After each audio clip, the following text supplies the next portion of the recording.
right, welcome back. This is Lydia Smith. We are on series 3 or 4.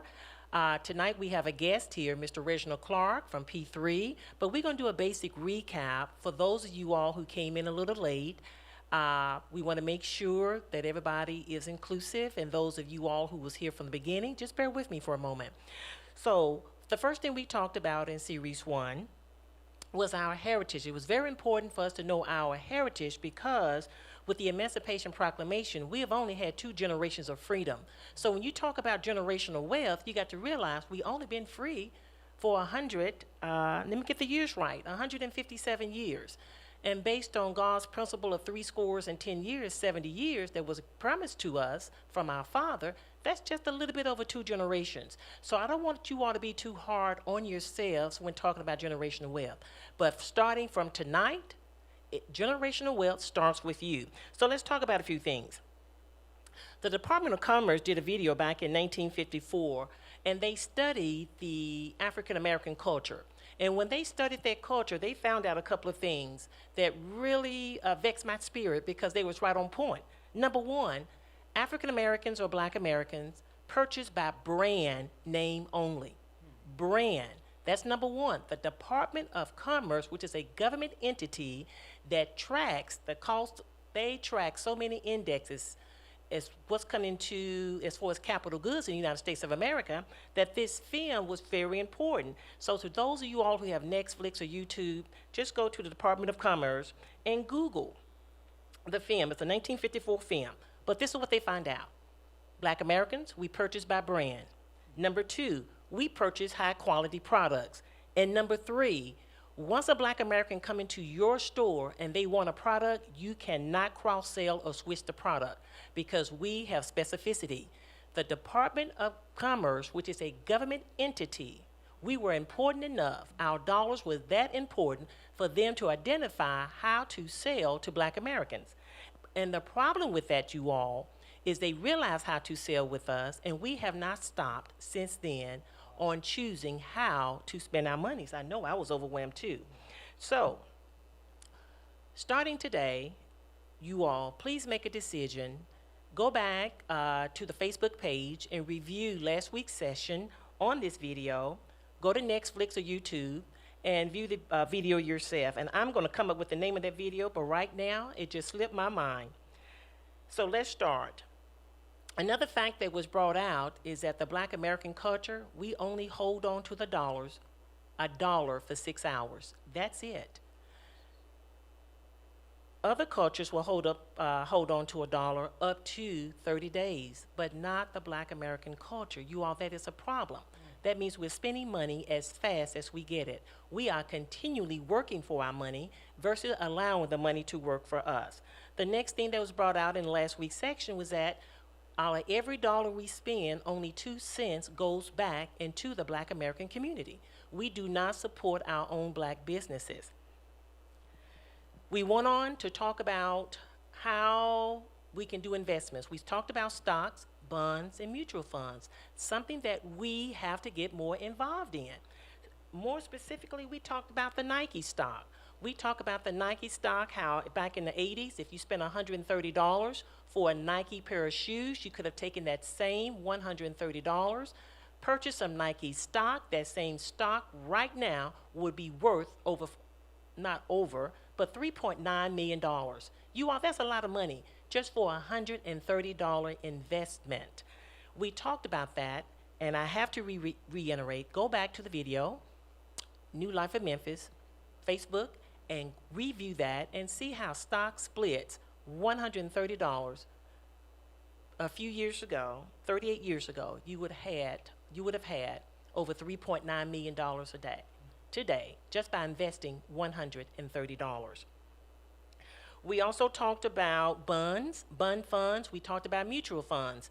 Mutual funds, you all, you don't need a lot of money to start mutual funds. You can start with a simple investment of $100 or $500 and then make automatic drafts to that mutual fund on a monthly basis to see that money grow.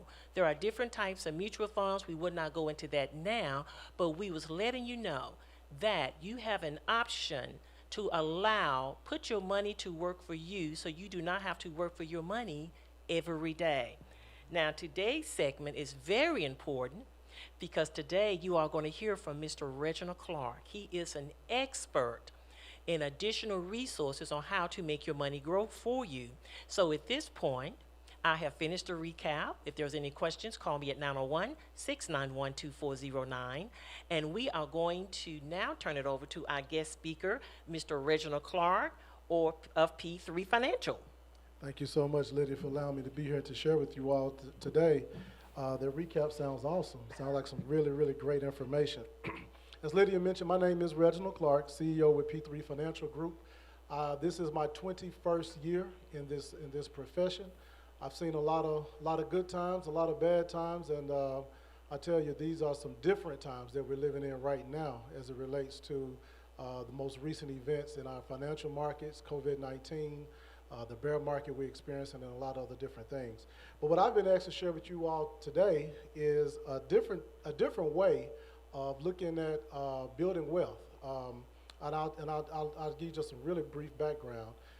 Again, this is my 21st year in the profession, but it was only 7 years ago, and I'm a certified financial planner, which is the highest credential you can get in what it is that I do. However, it was only 7 years ago that I was exposed to what I'm going to share with you all today. It's a very, very unique way of building wealth and using the tax code to do it. So now as I move to the presentation, the name of it is the Private Banking Strategy. And what we're going to look at is a better way to build wealth. We're actually specifically going to look at how to use section of the IRS code 7702 and 7702A. You can check those out, 7702 and 02A, to stockpile cash legally off the screen of the IRS. All right? I'll move right on to it. 6 different ways you can actually use this strategy.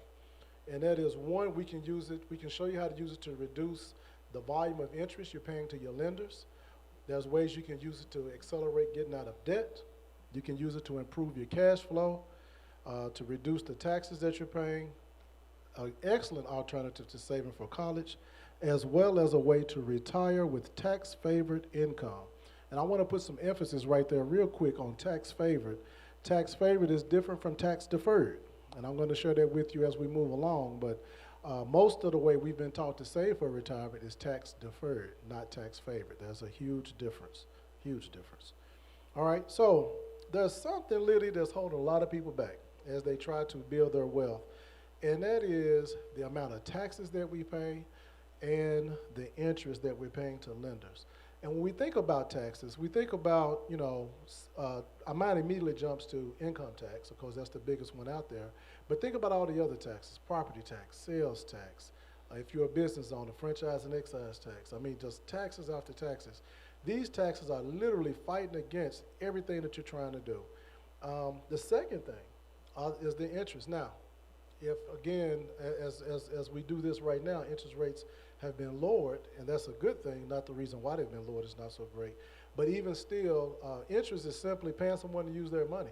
So even when we have low interest rates with things like mortgages, there's still people paying 28% for credit card usage and things of that nature. So the amount of money we're paying other people to use just to use their money is quite a bit. So this strategy that I'm going to share with you is going to help reduce that. All right. And sometimes I ask the question, who knows exactly what they paid in interest and taxes? Typically, no one knows. I'm a financial advisor. My wife is an accountant, and we don't know. We just know it's too much.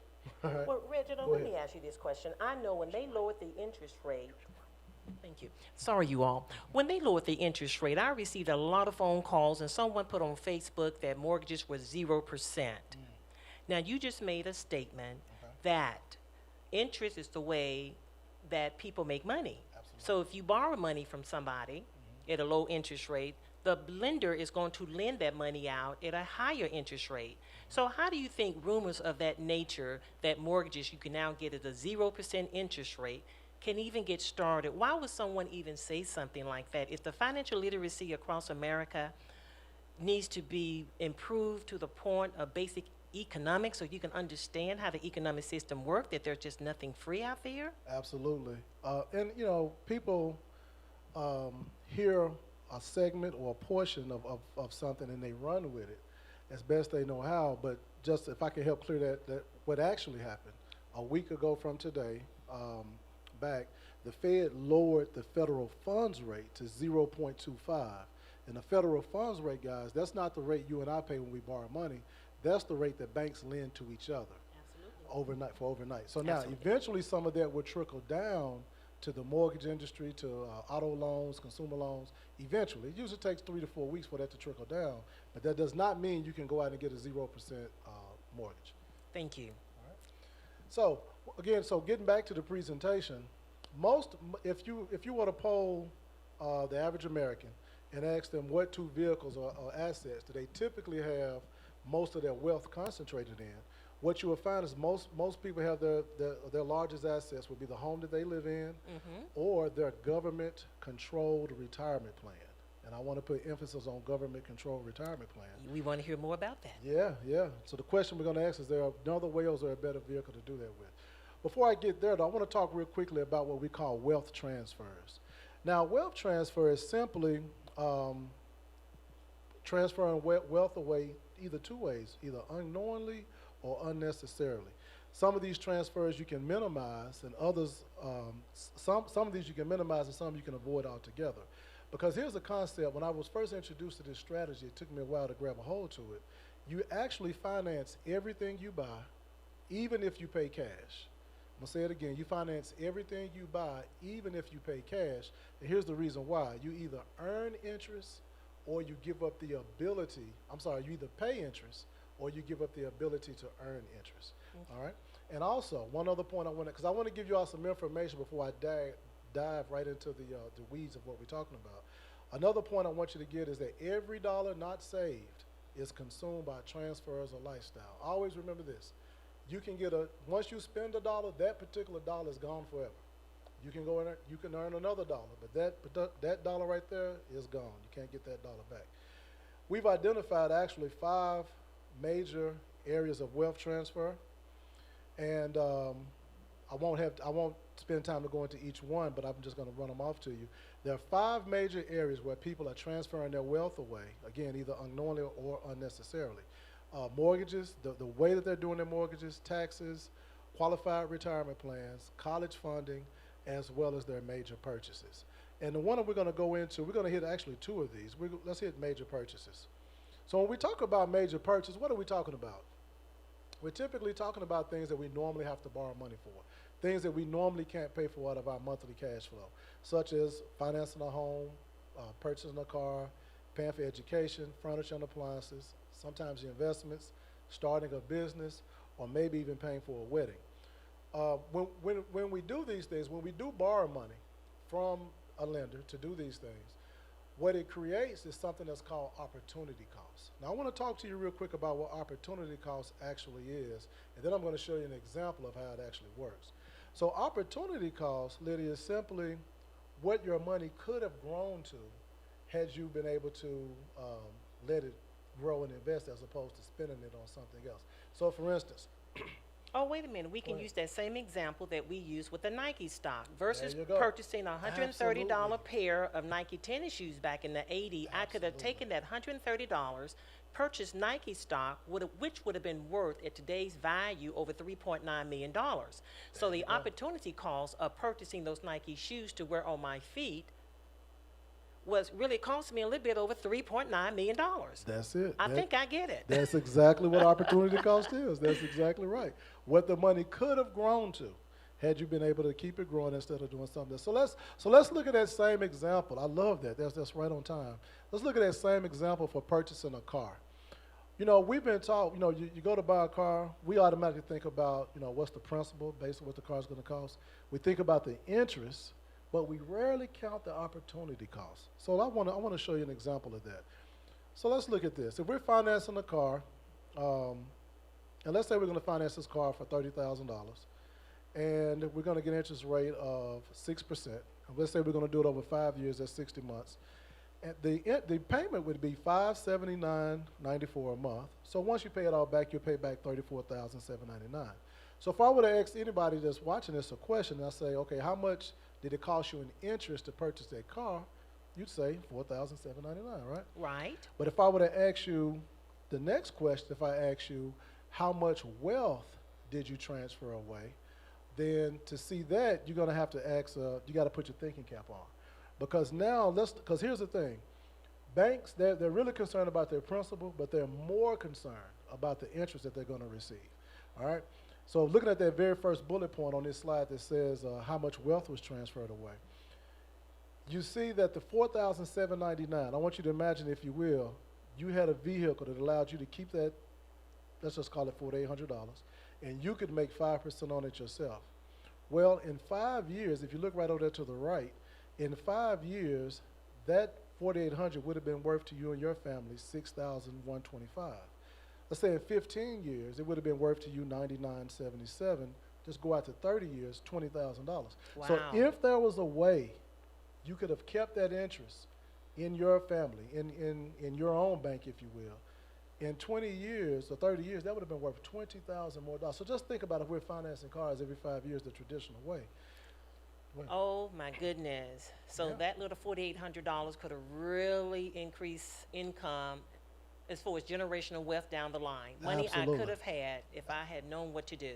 Absolutely, and banks understand that better than anybody. So now you got to break it down to us so we'll understand it and Let's know br- what we need to do. Let's break it down even further. Okay. So again, we're talking about these major purchases. So so from this point forward, guys, before you make a major purchase, I want you to think about two things. Not just the cost. I want you to think about the opportunity cost. Basically saying, what am I giving up in the future if I make this purchase today? All right? Because it's not just what you pay for, it's how are you going to pay for these things. And here's the thing. I'm not a financial advisor that would tell you, hey, you got to, save every penny. You got to, sacrifice your current life all for the future. I think there has to be a happy balance between the two. We have to live now. We have to live later. But so it's not just what we're going to pay for, it's how we're going to pay for these things. So as we move to the next slide, I'm going to show you, or we're going to talk rather, about how to buy, borrow, and pay for a major purchase. Now, the way you do these things determine which kind of person you are. The debtor. A lot of us start off there, or unfortunately sometimes may go back there. But the debtor works to spend. The debtor has no savings. They typically they don't earn interest. I usually say they're on the wrong side of interest. That's the debtor. They're on the wrong side. The saver saves to avoid paying interest. They save, they earn interest, and then they pay cash. And then you have the wealth creator. This is where we all want to be. You have the wealth creator. The wealth creator, they found a way to save and use OPM, which is other people's money, Right. to maximize efficiency. They have a way that they save, compound their interest, and collateralize those purchases. I know those are some big words, but we're going to break them all down as we move forward. Let's look at this next slide right here. And what I want you to see is, look, we're going to start at the bottom where it says the debtor. You see that white line going across the screen there? I do. That, lid is what we call the zero wealth line. And that's Okay. pretty much where we all start out at in life. And usually, when we enter the workforce, one of the first things we do, borrow some money, typically for a car. But what that does, it takes us below that zero wealth line, and we start to make payments, and we start to pay it back, and we start to creep back up, and then we borrow money maybe for the house or some furniture. We make those payments. We borrow money to send kids to school. So we spend our whole life trying to get back where? To zero. Trying to get back to zero. But the saver, they do it a little different. What they do is they delay their gratification. And they have the same zero wealth line, and they start to build up, and decide to maybe pay cash for their car or a large down payment. But what it does is drain the tank. And they save for the next big purchase and drain the tank. So what we find is that the saver and the debtor, they typically both govern by the same zero wealth line, just on opposite sides of it. So, but let's look ahead a little bit. What do the wealth builders do? People in that last category. This is where we're going to spend some time, the rest of our time together today, talking about this right here. The wealth builder, they act like bankers instead of the clients. They think like the banker instead of the clients. They are wealth creators. They avoid and or minimize unnecessary wealth transfers. They maintain control of their capital. We're gonna talk a lot about that in here in just a second. Yeah, that sounds very interesting. There you go. And have uninterrupted compounding. What type of compounding? Uninterrupted. I like that word. Uninterrupted compounding. So let's look at this wealth creator even closer. So this wealth creator, if we're looking at this next one here, they understand the value of compound interest. So I want to tell real quick what compound interest is. Compound interest is interest that gains interest, that gains interest, that gains interest, that can go on and on and on. Here's the two most important words, guys, in all of financial planning. Jot this down if you have a notepad beside you. That is compound interest and cash flow. Those are the two most important words in all of financial planning. Compound interest and cash flow. So you want to be, so I'm going to deviate real quickly from the presentation. I want you to think about this real quick. If you're paying 27, 28% on a credit card, and let's say you have good credit, which means you pay on time every month, you are the compound interest investment for the lender, for the bank. They found a 28% rate of return in you. You see what I'm saying? So that's why it's so important to pay these things off as quickly as we can. So anyway, the wealth creator doesn't want to interrupt this compounding no matter who's using those dollars, all right?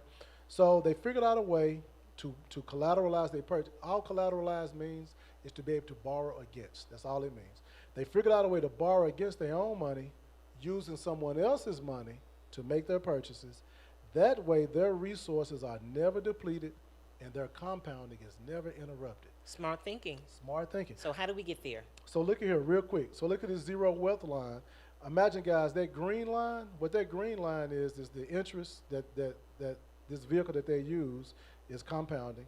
They figured out a way to borrow against it to make those purchases, and it works very well for them.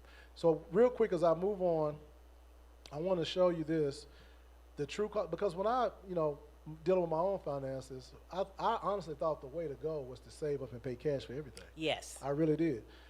But But then you drain your own tank, as you say. There You go you back go. to the base point. You drain your own tank. Looking right here, I'll just skip right here. This right here shows someone saving $5,000 a year. If they drain that tank 4 times over a 30-year stretch, instead of them having $353 at the end of the period, they only end up with $71,000, costing them $282,000 from filling the tank and draining it. So the question becomes, so let's play the what if game. The question becomes, like Lydia said, so what do? How can we make those same purchases without draining our own savings, without draining our own tank? How do we do that? Well, let's look at it in pictorial form. This brings us to the private banking strategy, all right? And this strategy here, as you can see, as this slide comes up, you see this green tank right here? I see it. Okay, that green tank represents our private banking strategy. And over to the right, you see different purchases we need to make, all right? Well, the car, the home, education, whatever it may be. Instead of draining this tank to make those purchases, I'm going to show you a way through a financial intermediary that you're going to be able to borrow against your tank, make those purchases that you need to make with that institution's money, allowing your money to continue to grow. I like that. And if you do it right, the amount of interest that the institution is charging you will always be less than the interest that you're earning in your private reserve bank. Okay, so they always put you in a net positive interest position. All right. So collateral capacity simply means how much of my private reserve can I borrow against. It's just 3 things that increases it every time you make a contribution. Also, every year when your interest is added to your private reserve account, and also whenever you pay off a lien, that increases the amount of money you can borrow against. And real quick, the only reason you want to be able to borrow against your money, as opposed to using your money, is we want your money to grow without interrupting your compounding. So what I'm learning is I want to keep my own money. I want to use OPM, other people's money, to get what I want or need, while my money is continually growing, making compound interest. I still have generational wealth. Yes. And my resources, for lack of a better word, I'm not bankrupting resources. That's it. Okay, I think I'm getting it now. All right. That's it. Let's look at these ideal characteristics for your private reserve strategy. We want to do this somewhere we can get tax-deferred growth. We want tax-free distributions. We definitely want competitive returns. We want some high contribution limits. Deductible contributions would be nice. Collateral opportunities, that just means being able to borrow against. Safe harbor. Safe harbor is very important. We want to do this somewhere where your money is free from creditors and lawsuits. We want to do this somewhere where there's a no loss provision. Oh man, that's so important right now with people losing. We up to about 30% now down in the market. We want to do it somewhere we got guaranteed loan options, unstructured loan payments, meaning you can pay it back how you want to, when you want to, if you want to. Liquidity use and control, no age restrictions, and maybe even some additional benefits. So am I going to hear, Reginald, that you're going to tell me, like the rich, you always hear the rich don't pay taxes. So you're going to tell me how I can avoid paying taxes. I am. All right. I'm ready Absolutely. for it. Absolutely. So when we look at the best place to do that, Lydia, we got, I just put up a few right here. Savings accounts, CDs, 401k, IRA, real estate with a HELOC, cash value life insurance. Let's move quickly over to what's the best place to do this strategy. So if I try to do this strategy in a savings account, if you see it in red, that means the account won't give it to us. So if you remember our wish list, I think we had about 13 or 14 things on our wish list. The savings account only gives us about 5 or 6 of those. Okay, so let's keep pushing. Now I gotta build up base camp right here for a quick second. A lot of times people see this strategy, they say, "Oh, Reggie, I can do that in my 401k." Not exactly, and I want to show you why that is. Again, if you see it in red, we can't get it. One thing I want you to understand about your 401k is this. 401k, you can do a loan from your 401k, not against it. Mm-hmm. So if we do the loan from it, those funds are no longer growing inside the account. That's one thing. 2, the 401k loans will be limited to $50,000 or half of the account balance, whichever is less. That's true. So let's say, for instance, if Lydia made you aware of an awesome real estate deal that she caught wind of, maybe come across her desk, you want to access some of these funds to take advantage. Well, unless it's $50,000 or less, or what it is, that money is locked up. You cannot get it. That's part of the reason they call these qualified plans, because you have to qualify to get your own money back, which I think is terrible. Also, when you do borrow money from your 401k, you pay the interest on the loan on an after-tax basis. Watch this, please watch this, guys. You pay the money back on an after-tax basis, so that means it's been taxed, the payment that you made. But when you take the money out in the future again, it's re-taxed. So it actually ends up being a double tax on any loan interest that you're paying. And the last thing is, if you separate service, the loan becomes due immediately, or there's a 10% penalty if you're not 59 and a half. So for that reason, we don't advise trying to do this strategy inside of a 401k. There's a better place. And let's go ahead and get right to where that place is. Guys, it's simply cash value life insurance. Now, sometimes when people hear this, they say, "Oh man, I didn't know you could do this with insurance."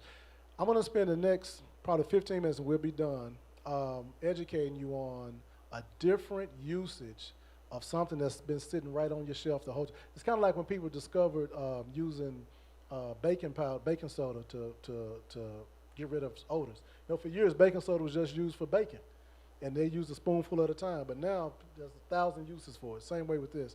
Now, when we talk about this, guys, these are not traditional life insurance policies. These have been designed specifically to take advantage of those IRS codes that I referenced earlier, 7702 and 02A.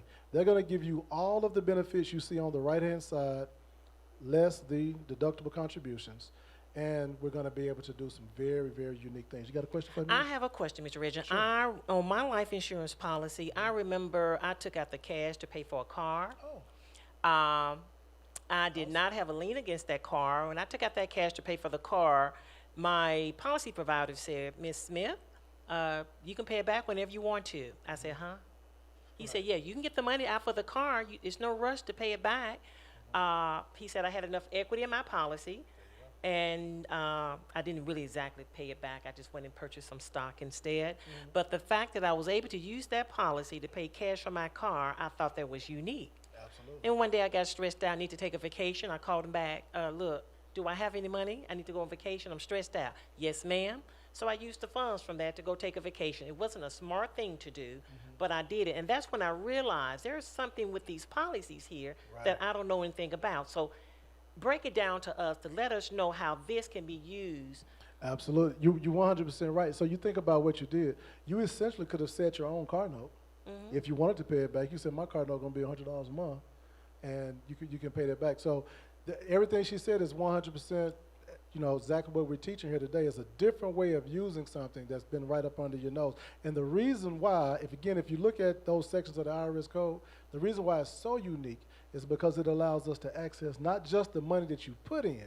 You can do that with a lot of vehicles, but we're talking about being able to get at the gains, the interest that you've earned without ever paying taxes on it. As a matter of fact, I'm going to skip this next slide, if you will, and I'm going to go to the slide entitled Buckets Matter. Buckets Matter. There we go, right there. And I'm going to bring up all the buckets, and we're going to go through this so we can talk more about what Miss Lydia was sharing with us. So, guys, think about this.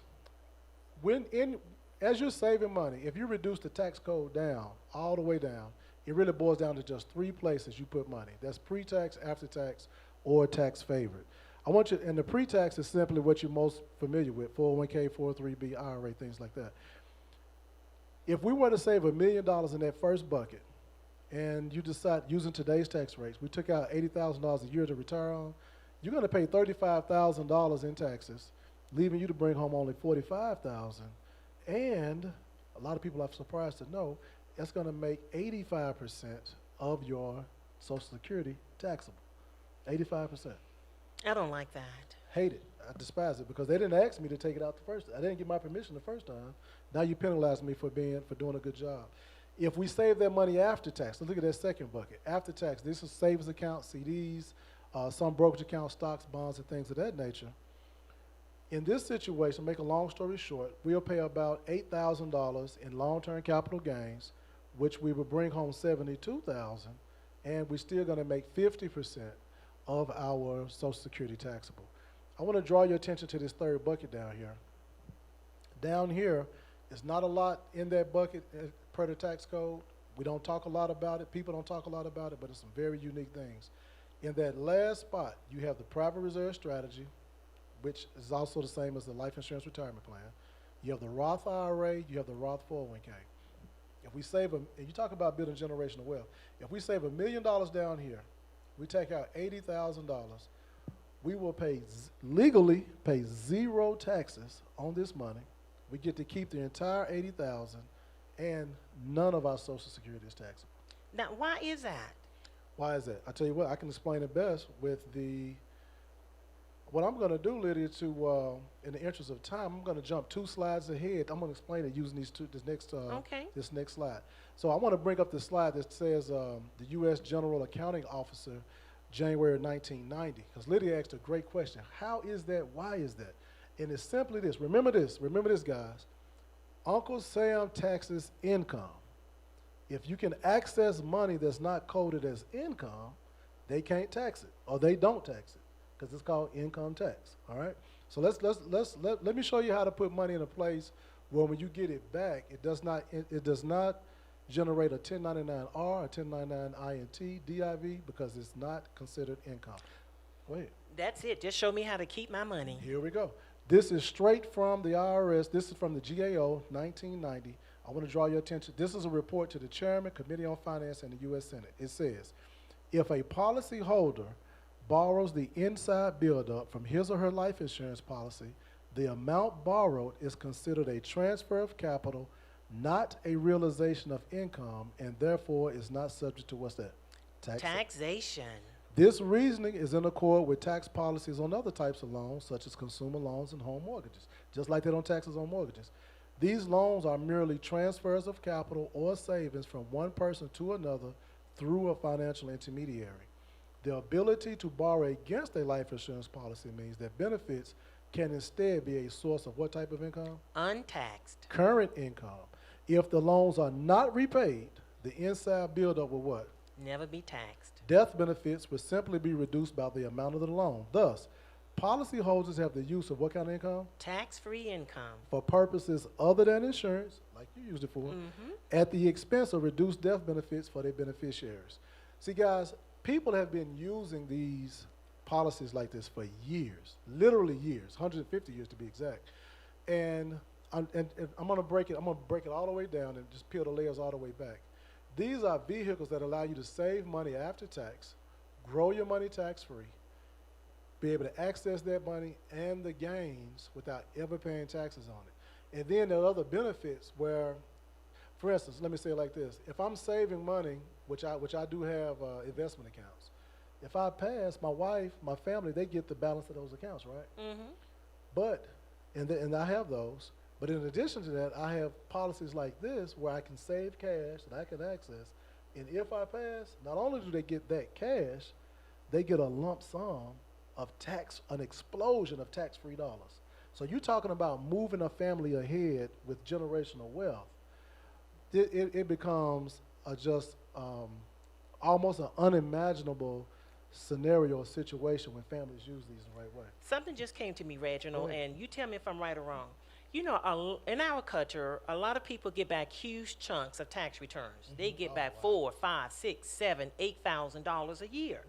What if I were to if I just got back $5,000 a year, and I went and got one of these policies from you?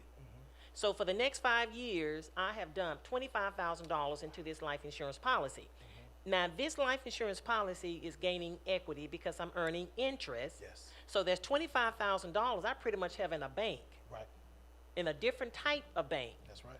And that $25,000, I can use that to go purchase a car, Right. get a loan at a low interest rate to purchase a car, because they're not going to turn me down. I don't care how bad my credit is, because you got my $25,000. Exactly. So it doesn't matter. So I got money tucked away just by using my income tax refund each month, because each year when people come to me to purchase houses, I see $7,000-$8,000 in return. And then 30 days later, when they get ready to buy their house, where did your money go? I look at the bank statement, 80% on retail, the other 20% was spent eating out. Nothing to show for $5, $6, $7, or $8,000. The money came in and it went out the same day. Absolutely. That is a tradition that we have to stop, because what you're telling me, I can take those monies, put it into this type of plan. Not only am I building wealth for myself with this life policy, that if I should happen to pass, Right. There you go. then I can pass on those benefits to whoever is named in that policy. That's And exactly that is right. how we build generational wealth for the next generation. That's it. But we still have to teach our children financial literacy, because it doesn't do any good for me to Right. build this money up and transfer it to a sibling or to a child, and they have no clue on how to use that money. They'll blow right through it. Okay, I think I'm getting the picture now. If you look at the Rockefeller family, been around since late. I love it's We a discussed that in Did you really? section 1 and 2. The Rockefeller family been around for Okay. 3 three generations. generations, and their wealth continues to grow. Absolutely. By contrast, look at Vanderbilt family. Theirs has dwindled almost to nothing.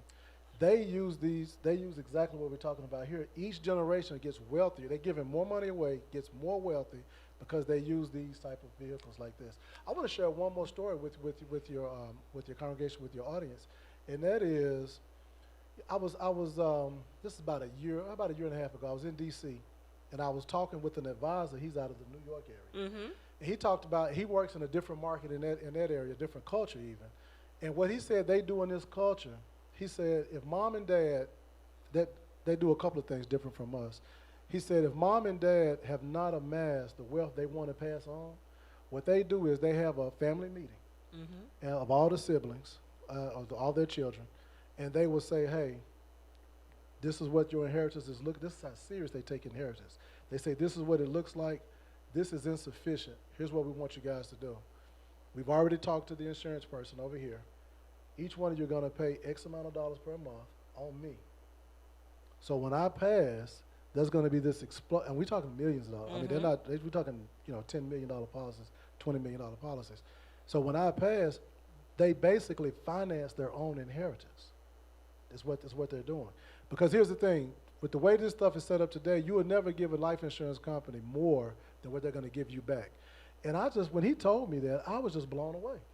Okay, so let me reiterate, make sure I understand that we need to have a family meeting, because we know that if we don't do something now, we're going to still be in the same predicament at the next generation. Right. So in order to build generational wealth, have a meeting and say, look, you guys, when I pass, this is all you're going to get. If you want to get more, you need to take out a life insurance policy on me. Right. So I can have 5 different people take out a life insurance policy on me.